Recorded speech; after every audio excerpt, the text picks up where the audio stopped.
পেট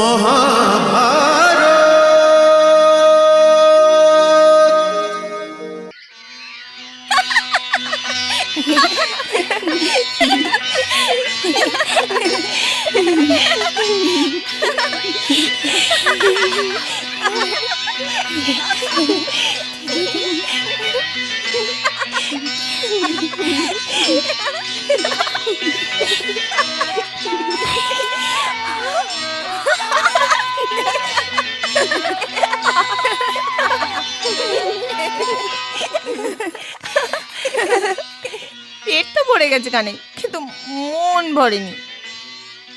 তাহলে চলো অন্য কোথাও যাই। রোজে কি মাখনের অভাব আছে নাকি?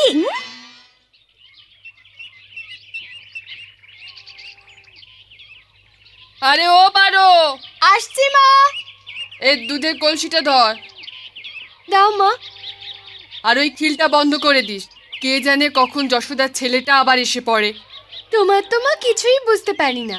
যদিও এসে যায় তখনও তুমি ব্যাকুল হও, আর যদি না আসে তখনও ব্যাকুল হও। হ্যাঁ, যা গিয়ে খিলটা বন্ধ করে দে, আর জলও ভরে আনিস। হ্যাঁ মা। প্রণাম দিদিমা। আয় বাবা আয়। আজ ওই যশোদার ছেলেটা আসেনি এখনো? ও আজ আসেনি। কেন এলো না? আমি কি জানি। তোমার গাইয়ের দুধের ধারা খুব মোটা দিদিমা। আরে বাবা, এ আর কি, কংসের রাজ্যে তো গায়েদের দুধও অর্ধেক হয়ে গেছে। আচ্ছা।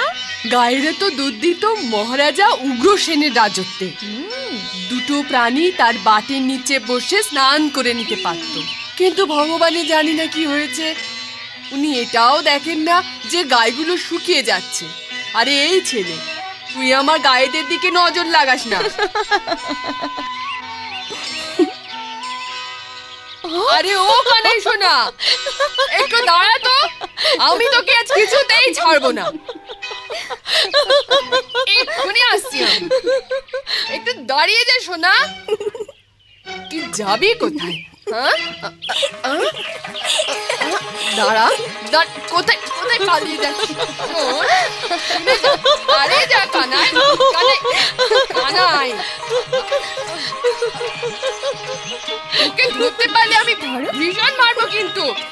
আরে দাঁড়া দাঁড়া দাঁড়া শোনা। আরে কানাই, আরে কানাই তো আমাকে খোড়া করে দিল।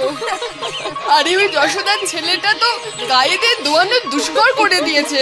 তোর বাবার কাছে তো হাজারটা গরু আছে, সেই বাছুরটা কেন খুলে দিস না? ওই বাছুরদেরও আমি খুলে দিই। আরে সোনা, কিন্তু আমার অপরাধটা তো বল। গরুরা কথা বলতে পারে না, তাই বলে ওদের বাছুরকে দুধ দেবে না। প্রথমেই বাছুরেরা দুধ খাবে, যেটুকু দুধ বাঁচবে আমরা ব্রজবাসীরা খাবো, বুঝলে? মথুরায় তাহলে কোন দুধ পাঠাবো? এখন মথুরায় দুধ পাঠাবার কোনো দরকার নেই। চলো দাদা। প্রণাম দিদা। মহাভারত।